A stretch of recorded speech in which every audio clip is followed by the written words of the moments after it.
Assalamualaikum warahmatullahi wabarakatuh.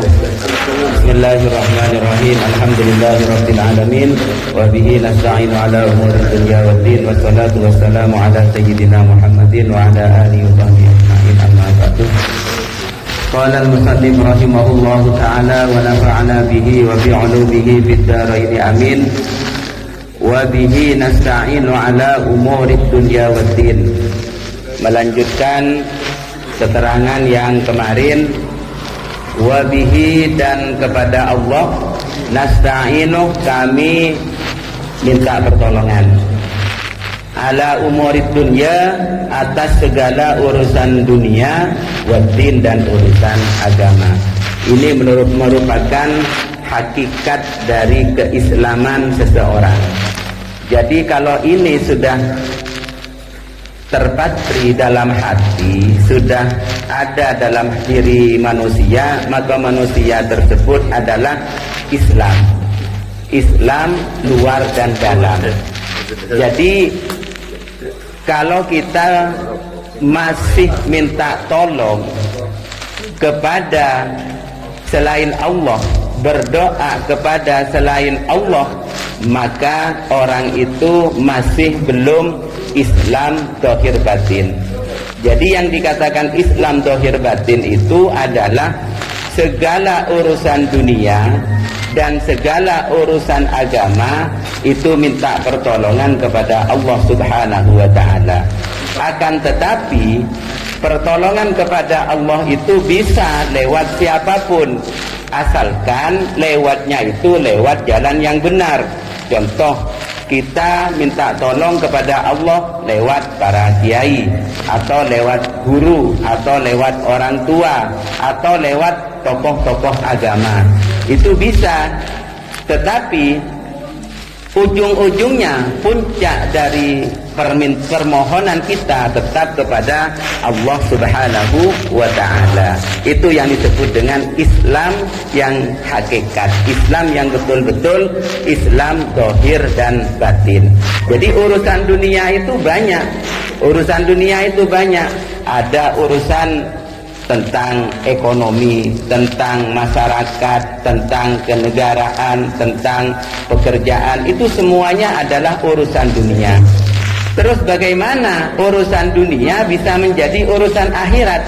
Itu tergantung orangnya yang mengerjakan itu punya ilmu apa tidak. Contoh, makan. Makan itu urusan dunia. Tidak ada pahalanya makan, tidak ada ganjarannya orang makan. Tetapi kalau yang makan itu orang punya ilmu, maka makan menjadi berpahala. Contoh, kita makan tujuannya untuk menguatkan badan agar kuat bekerja dan beribadah. Itu makannya menjadi berpahala. Tapi kalau kita makan biar saya kenyang, itu aja, itu kita tidak dapat pahala. Maka semua pekerjaan kita itu bisa bernilai pahala kalau kita niatin dengan niat yang sesuai dengan anjuran agama.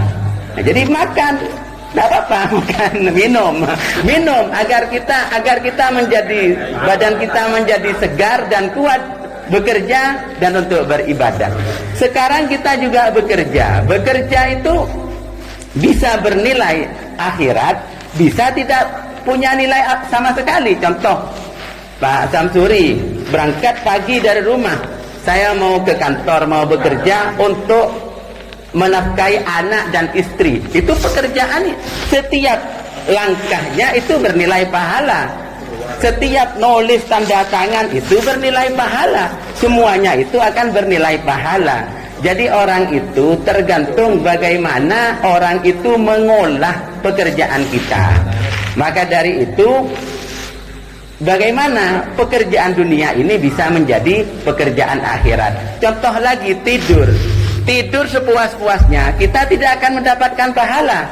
Tidur mulai jam 10 sampai jam 4 pagi, itu tidak akan mendapatkan pahala. Tetapi kalau kita punya ilmu, tidur akan mendapatkan pahala. Contoh, sebelum tidur kita wudhu dulu, mau tidur kita baca bismillah.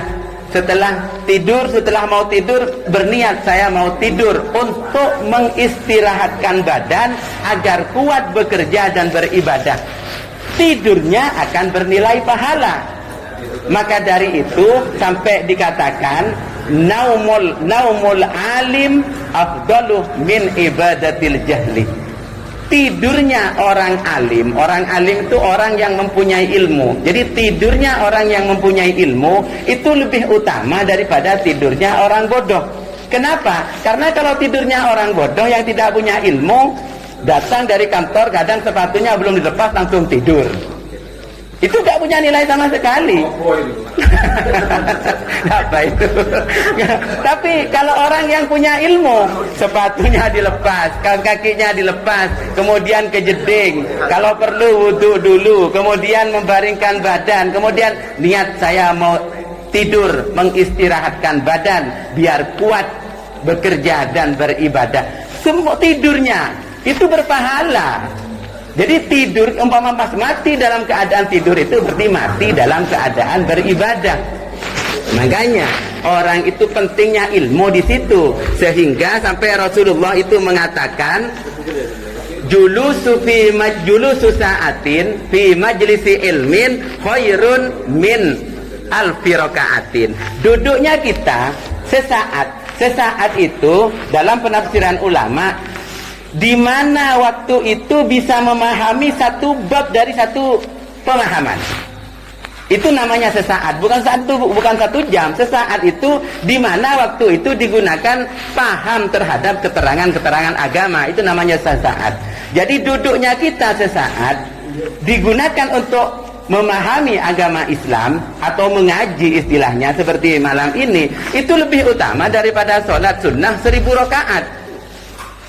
Itu lebih utama dari sholat sunnah 1000 rakaat. Kenapa kok bisa seperti itu?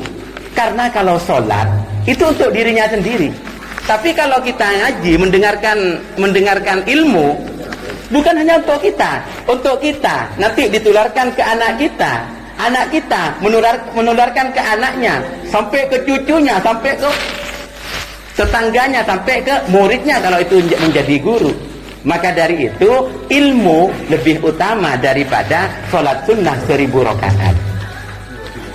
Itu pentingnya kita mengaji. Makanya di Al-Hidayah ini diadakan seperti ini. Tapi kalau bisa jangan saya saja. Jadi nanti ada Pak Gupri, ada Ustadz Fathur Rahman, ada Pak Sarvini, ada Pak Mistaryono, ada Pak Rudi tukang dengerin dan tukang sponsor ya, sponsor. Penting kalau gak ada sponsornya gak seru itu kan. Ya kan gak seru kan. Betul. Loh, film apapun kalau gak ada iklannya gak laku. Pak Rudi itu bintang iklannya di Al-Hidayah ini Pak Rudi. Makanya saya selalu berdoa Pak Rudi semoga terus sampai jadi gak putus-putus dalam hal, karena iklan bintang iklannya itu Pak Rudi. Yang lain kan datang, kadang duduk, kemudian makan, baca sudah. Kalau Pak Rudi enggak. Jadi selalu menghidupkan forum. Nah, itu Pak Rudi itu pentingnya. Nah, jadi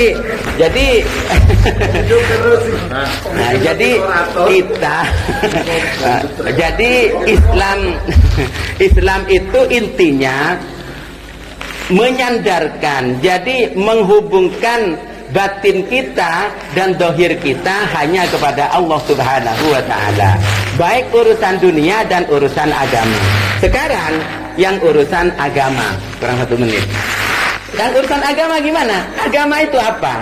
Agama itu menurut bahasa itu taat. Taat itu agama. Jadi kalau ada orang mengaku agama Islam tapi tidak taat kepada peraturan Islam, itu bukan orang beragama Islam. Itu secara bahasa. Agama itu apa? Agama itu ibadah. Itu secara bahasa. Jadi kalau orang beragama tapi tidak beribadah sesuai tuntunan agama yang diikuti, dia tidak beragama. Itu secara bahasa. Kemudian agama itu ada pembalasan. Jadi kalau kita mengerjakan baik akan dibalas dengan kebaikan oleh Allah. Kalau kita melakukan kejelekan akan dibalas pula kejelekan tersebut. Itu agama. Kalau agama menurut istilah, menurut terminologi, agama itu adalah apa yang disampaikan oleh Rasulullah, yang datangnya dari malaikat Jibril lewat lisannya Rasulullah, itu adalah agama. Dan itu agama yang benar. Innad dina indallahil Islam. Agama yang diakui oleh Allah mulai dari Nabi Adam sampai hari kiamat hanya satu agama itu. Agama apa? Yaitu agama Islam. Maka dari itu, apa agama Islam? Mensatukan Allah. Jadi itu agama Islam. Jadi jangan sampai minta kepada Tuhan selain Allah. Itu intinya. Menyembah kepada Tuhan selain Allah itu berarti bukan agama Islam. Jadi kalau kita ingin selamat di dunia dan akhirat, maka ikutilah anjuran sesuai dengan anjuran agama Islam. Semoga menjadi keterangan yang barokah. Amin Allahumma amin. Wassalamualaikum warahmatullahi wabarakatuh.